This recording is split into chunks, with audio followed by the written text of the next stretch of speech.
आज आपण या ठिकाणी एक प्रयोग करणार आहोत। इयत्ता तिसरीच्या पाठ्यपुस्तकातील हा प्रयोग आहे।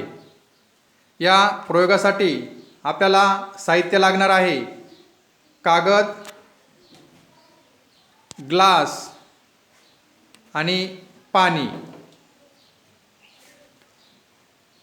प्रथम आपण एका पेल्यात अर्ध्याहून अधिक स्वच्छ पाणी घेणार आहोत।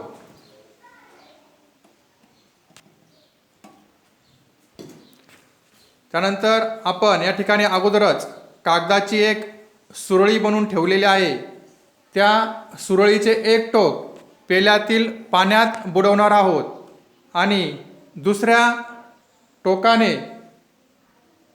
पाण्यात फुंकर मारणार आहोत।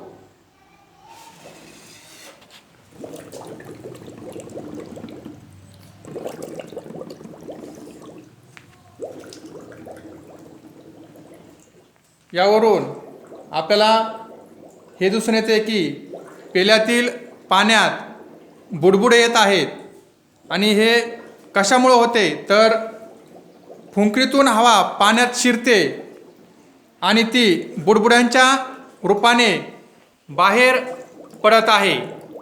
या प्रयोगावरून आपल्याला हेही समजते की हवा जागा व्यापते।